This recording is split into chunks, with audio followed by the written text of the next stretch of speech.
पिछले 1.5 महीने से जिस समय का इंतजार था वह आज आ गया है। और काउंटिंग से पहले एग्जिट पोल में किसकी सरकार बन रही है उसको जानने के लिए पूरा देश बेकरार है। सबके मन में यही सवाल है कि क्या मोदी सरकार हैट्रिक लगाने जा रही है? क्या भाजपा को अपने दम पर बहुमत मिलेगा? क्या एनडीए 400 का आंकड़ा छुएगा या फिर भाजपा बहुमत से दूर रह जाएगी और इंडी गठबंधन मोदी को बड़ा झटका दे देगा? इसी उधेड़ बून को समझने के लिए इंडिया अड्डा ने भी एग्जिट पोल तैयार किया है। सीमित संसाधन में हमने एग्जिट पोल के लिए जो तरीका अपनाया है वह ग्राउंड रिपोर्ट वरिष्ठ पत्रकारों से ज़मीनी हकीकत के आधार पर तैयार की गई है। इसके तहत हमने उत्तर प्रदेश, दिल्ली, पंजाब, हरियाणा, हिमाचल, बिहार, झारखंड, मध्य प्रदेश, छत्तीसगढ़ से प्राइमरी सोर्स के जरिए आंकड़े जुटाए हैं। तो राजस्थान, गुजरात, पश्चिम बंगाल, दक्षिण भारत, ओडिशा और पूर्वोत्तर भारत में सेकेंडरी सोर्स के जरिए सीटों का आकलन किया है। सर, इंडिया अड्डा में आपका स्वागत है। जी। जैसा कि चुनाव अब खत्म भी हो चुका है और एग्जिट पोल भी सारे आ रहे हैं, तो हरियाणा को लेकर के खास तौर से कि जो 10 सीटें हैं, क्या बीजेपी क्लीन स्वीप इस बार भी करेगी या कुछ इसमें बदलाव आपको नजर आ रहा है? देखिए, जो हरियाणा की बात करें तो बीजेपी के लिए हरियाणा में इस बार बड़ा चैलेंज है, बदली हुई स्थिति है। क्योंकि अगर बात करें जो मैजिक की बात, किसी मैजिक की बात करें, मोदी मैजिक की जैसे बात होती है, तो वो हरियाणा में ऐसा कुछ है नहीं इस बार। ना ही कोई लहर है ऐसी, ना ही कोई अयोध्या राम मंदिर का मामला है। हरियाणा पूरी तरह से बदला हुआ है इस बार। अच्छा, तो पूरी तरह से बदली हुई है और इस बार मुद्दे जो हैं वो मैजिक पे ज्यादा हावी है। अच्छा सर, अगर सीधे सीधे अगर एक एग्जैक्ट फिगर की बात करें कि 10 में से कितनी सीटें बीजेपी या एनडीए को या इंडी ब्लॉक को, तो उसको किस तरीके से मतलब आप देखिए, नंबर देना चाहेंगे? 2019 का जो चुनाव था उसमें बीजेपी ने हरियाणा की 10 में से 10 सीटें जीती थी जी। पर इस बार अगर बीजेपी बहुत अच्छा भी करती है अपनी तरफ से, जो उसके लिए बेहतर से बेहतर कहा जाए कि बेहतर किया बीजेपी ने, तो बीजेपी अब की बार 5 सीटों से आगे नहीं बढ़ पाएगी हरियाणा में।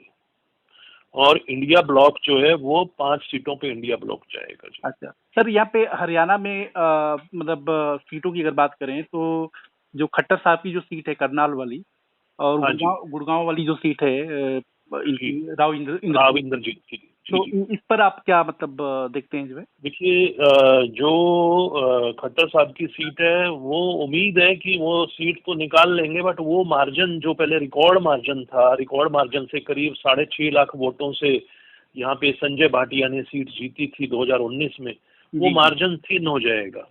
अच्छा। खट्टर साहब के लिए भी जो है ना टक्कर है, मतलब भले ही वहाँ पे जो उम्मीदवार हैं कांग्रेस के, उनके बारे में कहा जाता है कि वो नए हैं उस एरिया के लिए और राजनीति का उनको कोई अनुभव नहीं है, पहली बार उन्होंने चुनाव लड़ा है और उनके मुकाबले एक पूर्व मुख्यमंत्री हैं मनोहर लाल खट्टर, और कांग्रेस के जो उम्मीदवार हैं वो दिव्यांशु बुद्धि राजा हैं। भले ही ये युवा कांग्रेस के अध्यक्ष हैं हरियाणा के, बट खट्टर के मुकाबले वो कुछ कमजोर पड़ते हैं। अच्छा, और गुरुग्राम की सीट जो है?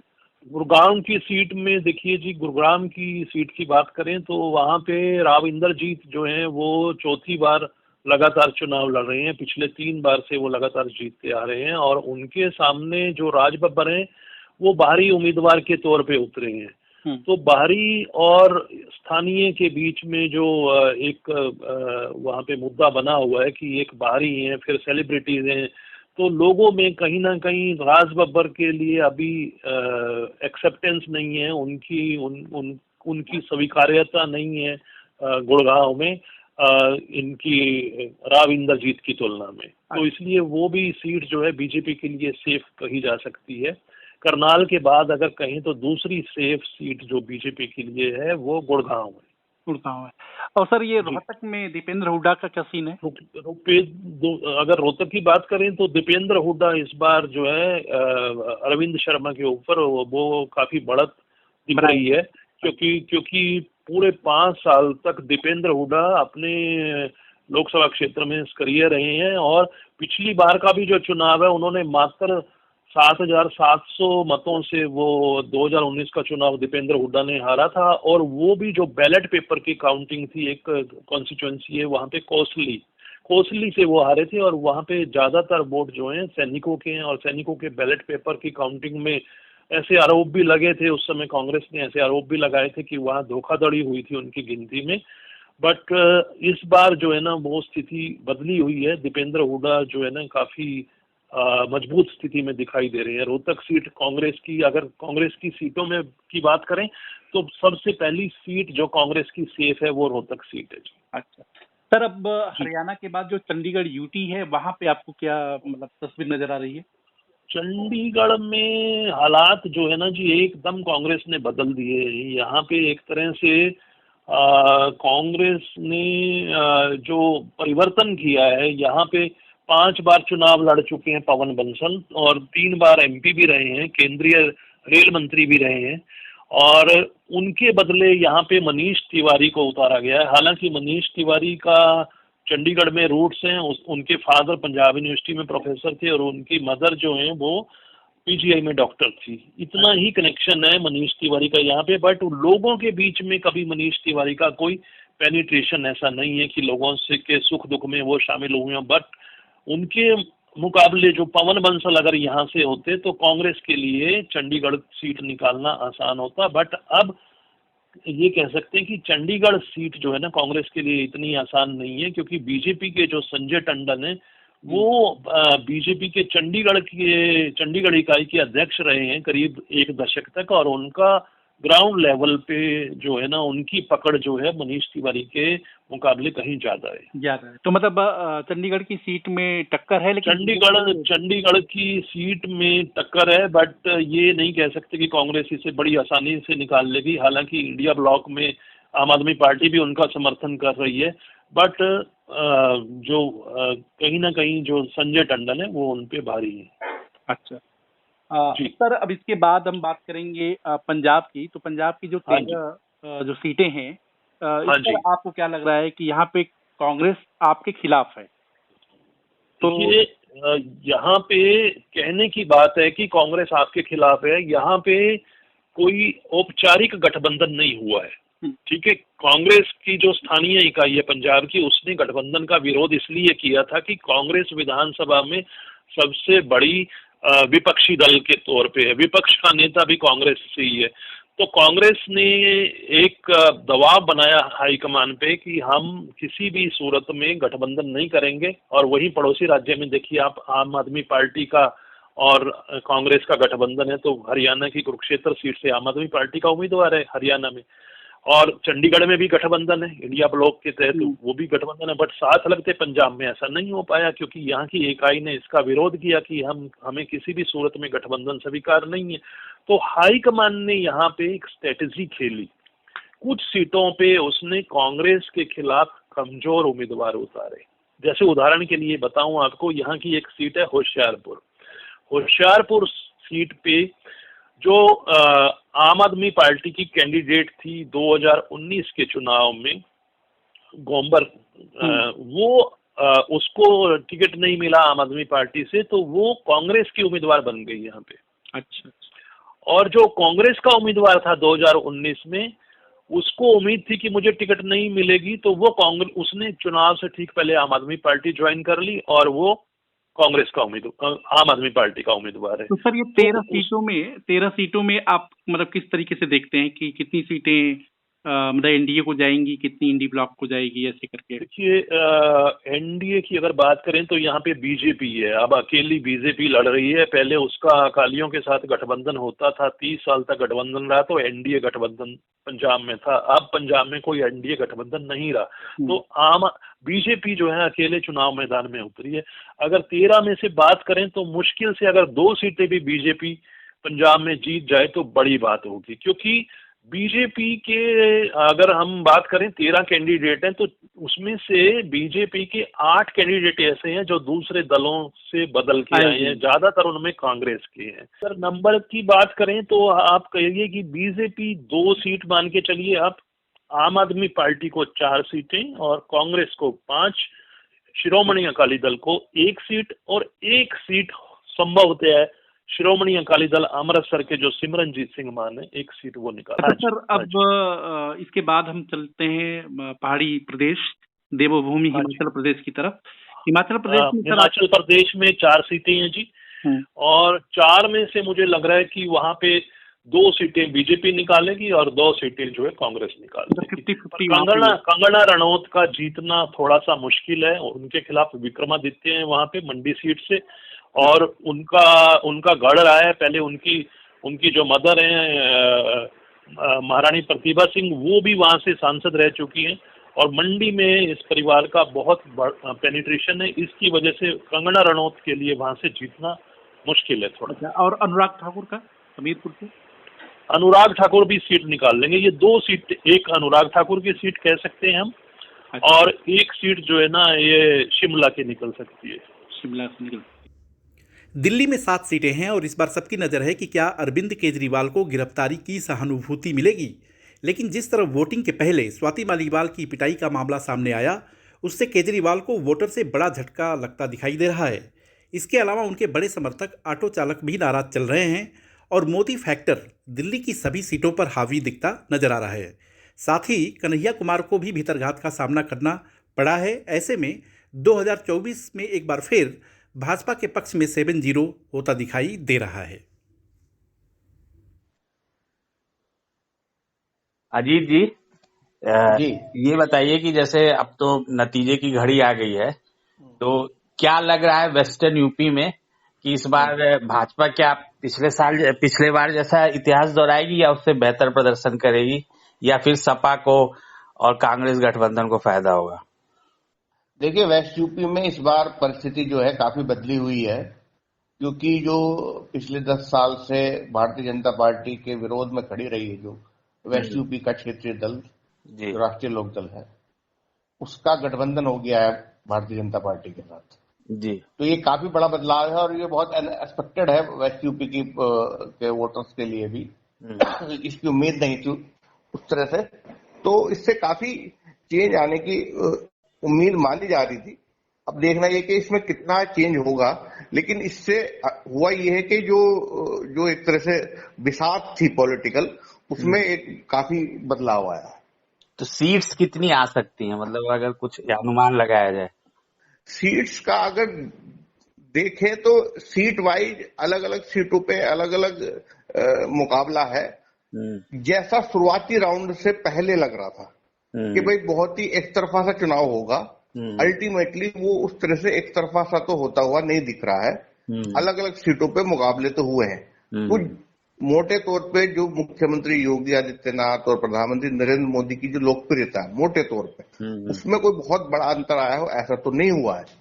लेकिन अलग अलग सीट वाइज जो लोकल समीकरण है, जो भारतीय जनता पार्टी ने जैसे उम्मीदवार उतारे, जैसे मान लीजिए मेरठ में अरुण गोविल उतारे, जो बहुत पॉपुलर नहीं रहे वहां पे भारतीय जनता पार्टी कार्यकर्ताओं के बीच भी और स्थानीय लोगों के बीच भी, तो उसकी वजह से कई जगह, या जैसे कुछ जगह पर टिकट बदले, तो उसकी वजह से कहीं कहीं जगह पे मुकाबला बन गया। अच्छा। तो मैं ये मानता हूँ मोटे तौर पर अगर वेस्ट यूपी में भाजपा अपना पिछला प्रदर्शन दोहरा ले, प्लस माइनस 2-3 सीट ऐसा हो सकता है, मतलब 2-4 सीटों पर। अच्छा। कई जगहों पे इस तरह से मोटे तौर पे पिछला प्रदर्शन दोहरा लेगी भारतीय जनता पार्टी, ऐसा लग रहा है।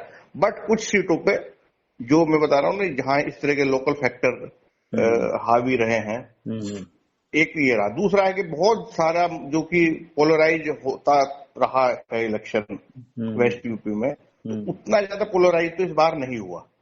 अच्छा। और समाजवादी पार्टी ने भी बहुत सारे मुस्लिम कैंडिडेट नहीं उतारे, और कई जगह जो बसपा ने कैंडिडेट उतारे उनसे भी विपक्ष को फायदा ही लग रहा है कई सीटों पर। अच्छा, ऐसा हो। तो ऐसी कौन सी सीटें हैं जहाँ पे मतलब ये फायदा दिख रहा है? भाई ऐसी सीटों में अगर हम माने तो सहारनपुर ऐसी सीट है जहां फायदा हो सकता है। मुजफ्फरनगर ऐसी सीट है जहां चाहती तो बसपा किसी मुस्लिम उम्मीदवार को उतार सकती थी, और अगर ऐसा होता तो जो इंडिया अलायंस का वोट होता उसमें वो विभाजित हो जाता। लेकिन उन्होंने एक ऐसा उम्मीदवार उतारा जो जितने भी वोट काटेगा वो बीजेपी के वोट ज्यादा काटे। अच्छा, जो इस एरिया में हॉट सीट है, चाहे मेरठ हो चाहे कैराना। हाँ, तो ये इसमें कैराना को काफी चर्चित रही है। कैराना की सीट जो है, अच्छा खासा मुकाबला है कैराना में, काफी अच्छी टक्कर है, क्योंकि जो कैराना में भारतीय जनता पार्टी के उम्मीदवार है और जो भी मौजूदा पुराने निवर्तमान जो सांसद हैं, वो बहुत पॉपुलर नहीं है उस तरह से कि उन्होंने बहुत काम कराए हैं, तो उनके प्रति थोड़ी सी नाराजगी है लोगों में। अच्छा, अब मेरठ और जैसे हेमा मालिनी मेरठ काफी चर्चित रही है सीट। मेरठ में अरुण गोविल जैसा एक चर्चित चेहरा लाए है, लेकिन क्या है कि अरुण गोविल का ठीक है, जो उन्होंने किरदार निभाया इतने सालों पहले, कई दशक की बात हो गई, और लेकिन मेरठ से उनका कोई ऐसा लगाव जुड़ाव कोई कनेक्ट नहीं था। तो जीतेंगे या हारेंगे? जीत जाए तो मतलब मुश्किल होगा जीतना, tough, it's a tough fight Meerut में। अच्छा, और संजीव बालियान? संजीव बालियान के सामने भी अच्छा खासा मुकाबला है। संजीव बालियान की राह भी कोई बहुत आसान नहीं है, और वैसे संजीव बालियान खुद भी बहुत जुझारू है। उन्होंने अजीत सिंह जैसे कद्दावर नेता को हराया हुआ है, तो बहुत जुझारू नेता है संजीव बालियान भी, लेकिन उनको भी काफी जूझना पड़ रहा है। हेमा मालिनी बहुत बड़े मार्जिन से जीतती रही है, तो मुझे लगता है कि उसमें अगर थोड़ा बहुत अंतर आया तो हो सकता है थोड़ा बहुत मार्जिन कम हो जाए, बट वो बीजेपी की मजबूत सीटों में से है। अच्छा, तो जाते जाते मैं ये जानना चाहता हूँ, फाइनल आपका प्रेडिक्शन क्या हो सकता है, प्लस माइनस? जो पिछला जो रिजल्ट है भारतीय जनता पार्टी का, उसमें हद से 2-4 सीटों का नुकसान प्लस माइनस हो सकता है, मतलब लगभग उसी के स्तर पे।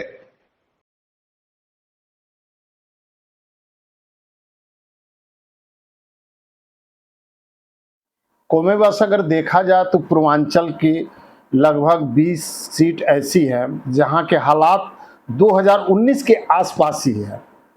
बीच में चुनाव पूर्व जो टेंशन होता है, वो चुनाव पूर्व का टेंशन स्पष्ट रूप से दिखाई दे रहा है, जिसका प्रमुख कारण है कि भारतीय जनता पार्टी द्वारा जितने भी प्रत्याशियों को यहाँ लड़ाया है, जिन लोगों के बाहर एंटी इनकम्बेंसी दिख रही है, वो केवल प्रत्याशियों को लेकर दिख रही है।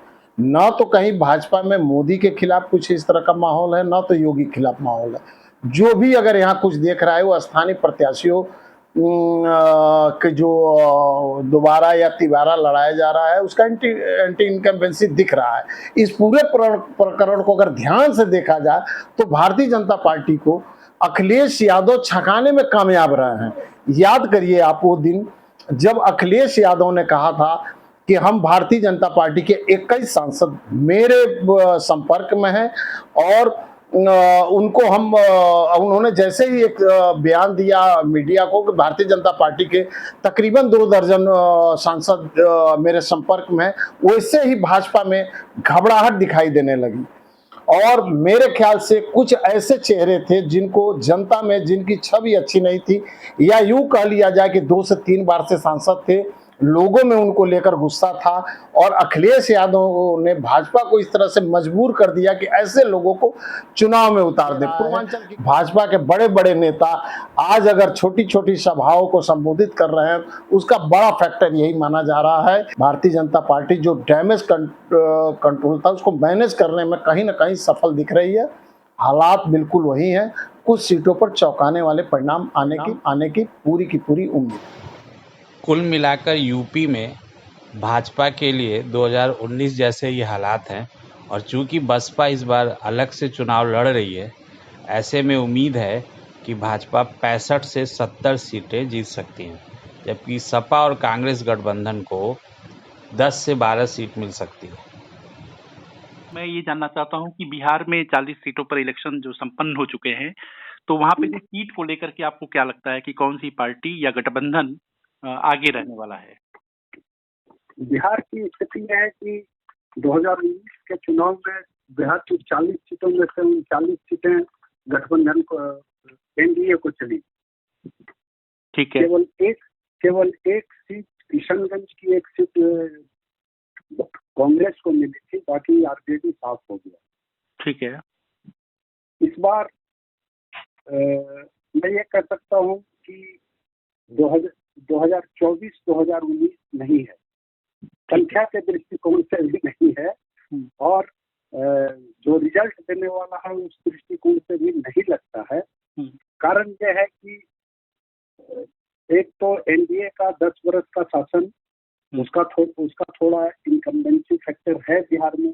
दूसरी बात की जो नीतीश कुमार पिछले 5 वर्षों में 4-5 बार इधर से उधर हो गए हैं और पलटू चाचा कहे जाने लगे हैं, उसका भी लोगों पे असर पड़ा है। तीसरी बात यह है कि पिछली बार जो गठबंधन था वो मजबूती से नहीं लड़ा था। जो महागठबंधन था, अभी जिसको लोग इंडिया अलायंस बोलते हैं, इंडिया बोलते हैं, इस बार वो लोग मजबूती से लड़ रहे हैं।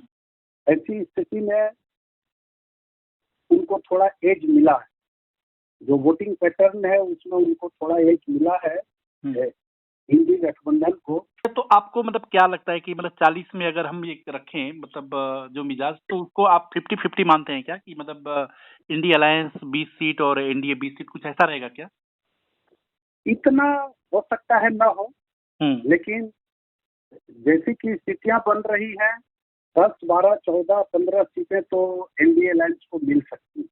अच्छा, मतलब ये है कि कुल मिलाकर के आप ये कह सकते हैं कि 10 से 15 सीटों पर वो फायदे में रह सकते हैं। अच्छा, मतलब ये आप ये कह सकते हैं कि यहाँ पे एनडीए को पिछली 2019 के मुकाबले नुकसान तो हो रहा है, लेकिन एक सीट संख्या जो है इंडिया अलायंस से ज्यादा रहेगा, जो है नुकसान होने के बावजूद जो है।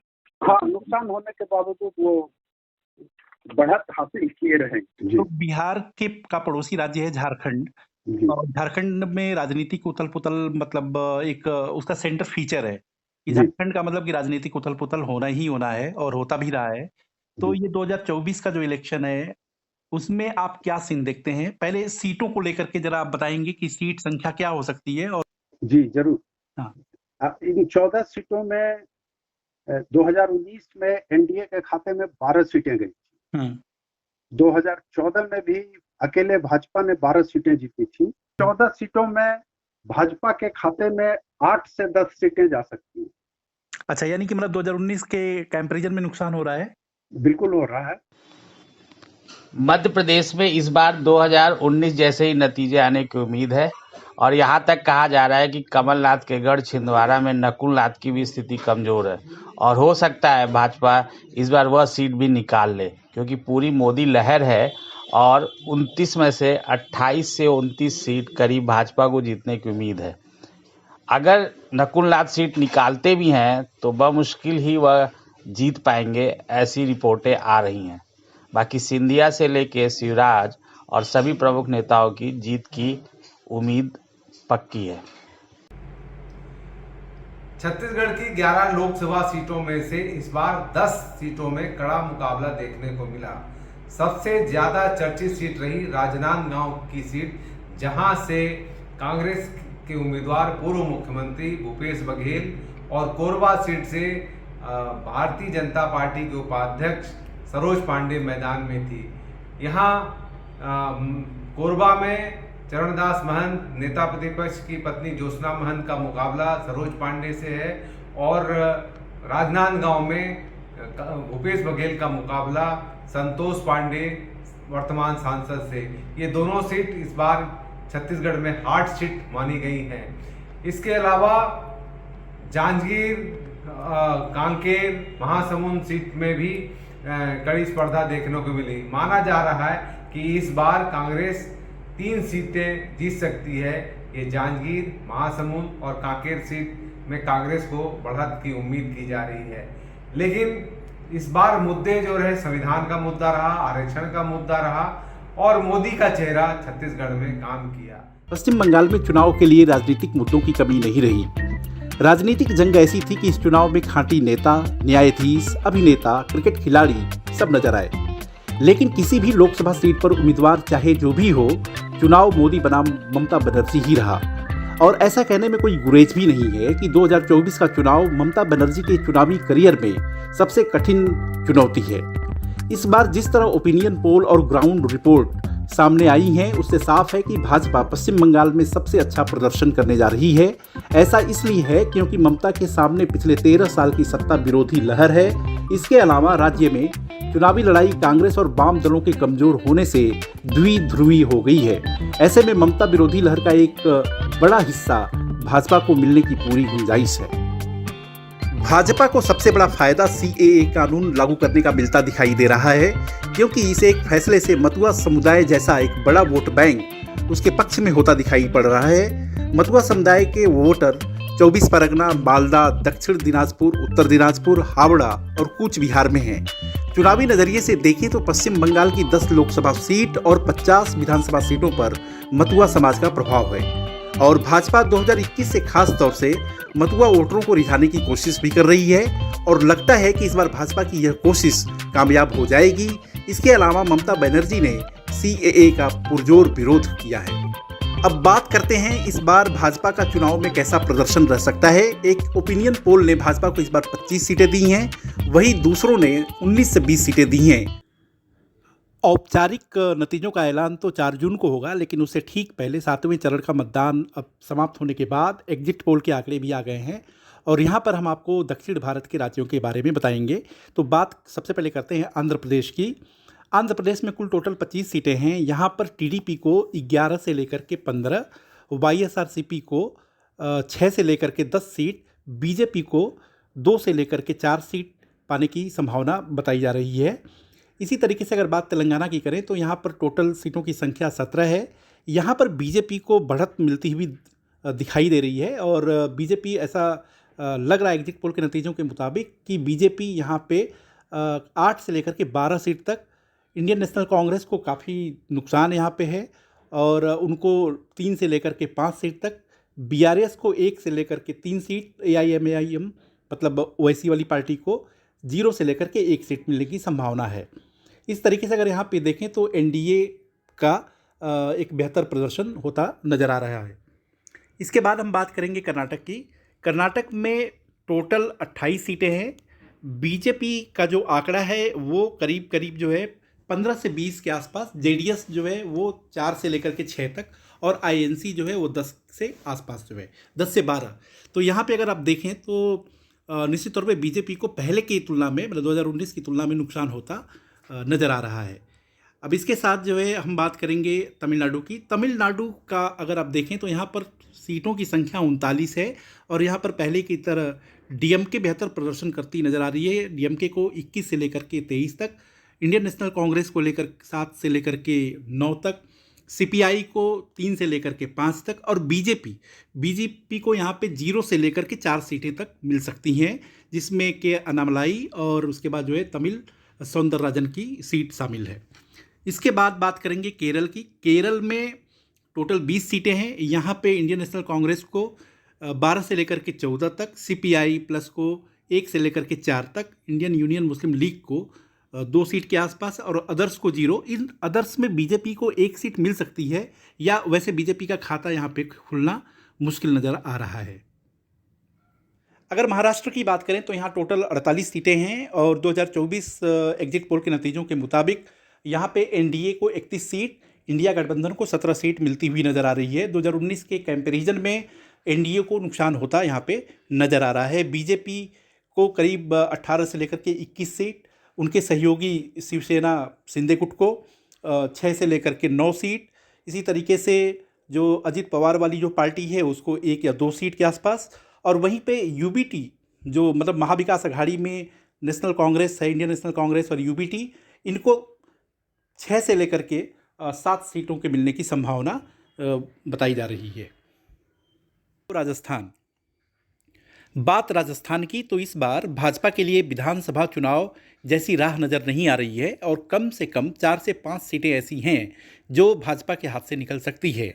वहीं अगर गुजरात की बात करें तो इस बार भी भाजपा 25 से 26 सीट जीत सकती है। केवल 1 सीट बनासकाठा की है जहां पर उलटफेर हो सकता है।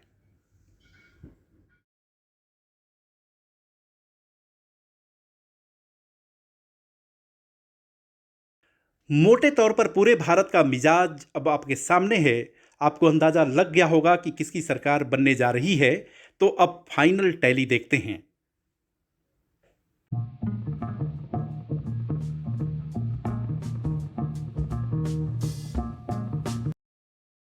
उम्मीद है कि आपको हमारा वीडियो पसंद आया होगा। देखते रहिए इंडिया अड्डा।